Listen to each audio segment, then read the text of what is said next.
Bismillahirrahmanirrahim. Assalamualaikum warahmatullahi wabarakatuh. Kembali lagi bersama kami Agas Project.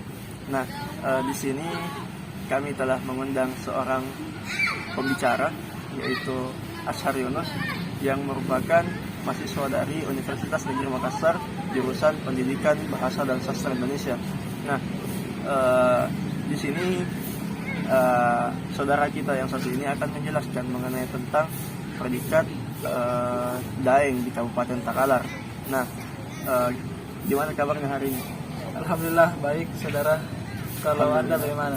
Alhamdulillah masih baik juga. Nah, gini, kan saya sudah lama nih mengundang Anda untuk bicara di channel kami ya, tapi dengan beberapa kendala akhirnya bisa terwujud juga. Nah, di sini saya sudah sangat penasaran nih tentang bagaimana sih itu asal muasal dari predikat Daeng di Kabupaten Takalar. Mungkin saudara bisa menjelaskannya sedikit. Silakan. Oke, baik. Jadi begini ya, saudara Rahmat. Daeng itu sebenarnya predikat ya. Ya, predikat yang melekat untuk suku Makassar. Nah, sejarahnya itu seperti ini. Pada zaman dahulu Kabupaten Takalar ini dipimpin oleh 3 pionir penting. Ya, salah satunya ada dibilang Dampang Komar. Nah, Dampang Komar ini merupakan seseorang yang tidak diketahui asal usulnya dari mana. Ya, katanya sih orang-orang Dampang Komar itu perawakannya seperti orang Timur Tengah, kayak syekh begitu. Dan dia tidak sendirian. Katanya dia punya beberapa orang saudara seperti Dampang Kurawa dan Dampang Cabelo. Nah, Dampang Komar ini sebenarnya bukan nama ya. Ya, itu merupakan satu gelar dari orang-orang Komar, karena dia yang memimpin orang-orang Komar pada saat itu. Nah, ini siapa?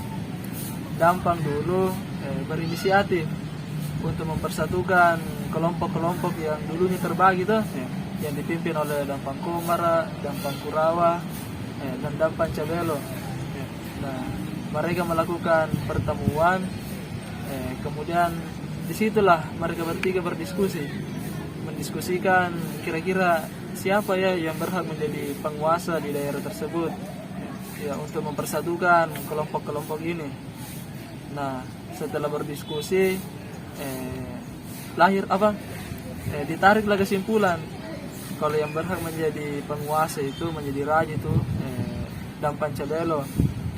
Ya, karena dari 3 Dampang ini dialah yang paling bungsu, dia yang paling muda. Nah, alasannya kenapa mereka memilih adik yang paling bungsu, alasan yang paling logis itu karena karena kalau adik yang paling bungsu menjalankan roda pemerintahan, maka kakak-kakaknya nanti akan memberikan nasihat.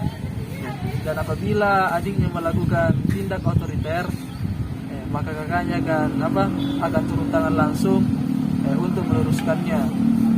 Apabila kakak yang pertama menjadi raja, itu menjadi penguasa, otomatis adik-adiknya akan bungkam. Itu maksudnya tidak beranilah menentang kakaknya tuh. Ya, karena kodratnya kan kakak yang lebih tua, dan juga pasti sosok kakak akan lebih ditakuti oleh adik-adiknya. Ya. Jadi seperti itu.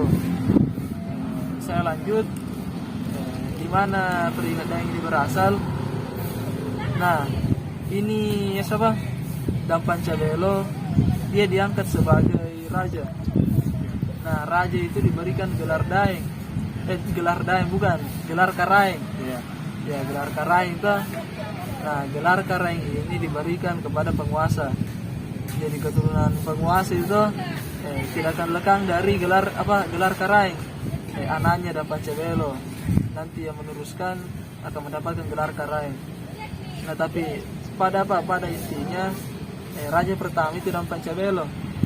Nah, Dampang Cabelo ini saking menghormati kakaknya, saking menghormati nih Dampang Komar sama dan Pangkurawa, dia memberikan apa sebutan daeng kepada kakak-kakaknya. Daeng kan artinya kakak tuh. Iya. Nah, dijadikanlah daeng sebagai gelar kebangsawanan. Ya, kebangsawanan tuh jadi ini siapa? Keturunannya Dampang Kumara, Dampang Kurawa, ke bawah-bawah tuh anak cucu mereka pasti akan tersemat nama daeng. Ya, akan tersemat nama daeng di apa? Di belakang namanya tuh. Seperti itu. Jadi apa? Ini daeng mengisyaratkan bahwa mereka punya hubungan kerabat dengan keluarga kerajaan. Karena pada mulanya ini dan Pancabelo merupakan raja pertama yang bermukim di Sanrobone. Jadi pusat pemerintahan dulu itu ada di Sanrobone.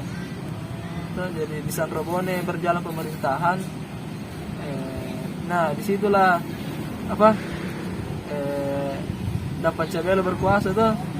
Dan kakak-kakaknya tunduk pada aturan yang dibuat oleh adiknya. Jadi ya disitulah Karaeng tuh menghormati kakaknya, memberikan gelar daeng. Jadi ini apa? Ini Karaeng dan daeng kayak satu rangkaian lah tuh, satu rangkaian darah begitu. Jadi apa? Menurut kepercayaan beberapa orang Takalar tuh, daeng itu sebenarnya tidak boleh sembarangan, dipergunakan tuh, karena dulu itu di Takalar masih mengenal sistem kasta. Ada yang namanya penguasa atau karai, ada yang namanya bangsawan atau daeng, dan ada yang namanya ata atau budak. Jadi kalau golongan budak pakai predikat daeng itu tidak sah, tidak disahkan. Tapi sekarang karena apa? Karena kita sudah campur baur tuh dengan apa? Dengan ata, maksudnya kita ini misalnya daeng tuh tidak mendengarkan lagi nasihat orang tua, pesan-pesan orang tua. Akhirnya adalah sebagian yang menyimpang tuh, yang menyimpang, kemudian baku apa sih? Saling berhubungan dengan budaknya tuh, saling mencintai, kemudian lahir keturunan ke bawahnya. Akhirnya tidak ditahu lagi yang mana keturunan murni, yang mana keturunan keturunan yang tidak murninya tuh. Jadi untuk sekarang sulitlah difilter, ini keturunan aslinya daeng siapa. Tapi kalau keturunan Karaeng sampai sekarang masih terjaga, ya itu di Sanrobone itu, keturunan Karaengnya itu masih dilantik. Kalau daeng kan tidak dilantik, anunya tuh orang-orangnya, tapi dulu itu ditahu bilang siapa manasannya daeng, siapa yang ata tuh begitu, siapa yang budak, yang seperti itu. Nah, jadi kira-kira berarti sekarang sudah terkikis itu yang namanya predikat daeng di Kabupaten Takalar. Tidak seperti dulu yang bilang ada sistem kasta. Ya, bisa dibilang sudah terkikis, sudah tidak diperhatikan lagi tuh. Dan sekarang juga itu bukan orang Karaeng. Iya, tapi Karaeng sekarang itu uang. Jadi siapa-siapa yang beruang, dia lagi yang dianggap sebagai Karaeng. Biarpun keturunannya tuh kita tarik keturunannya bilang siapa ini anak tuh, siapa ini cucu.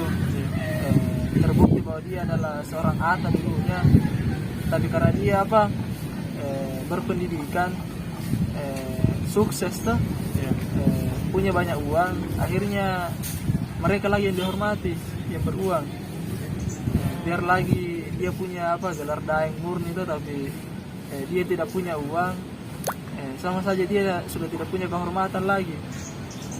Karena dulu kan semenjak zaman Belanda ini kita cerita, dulu itu orang-orang yang bisa bersekolah hanya keturunan bangsawan. Ya, hanya mereka saja yang bisa mendapatkan tempat tuh.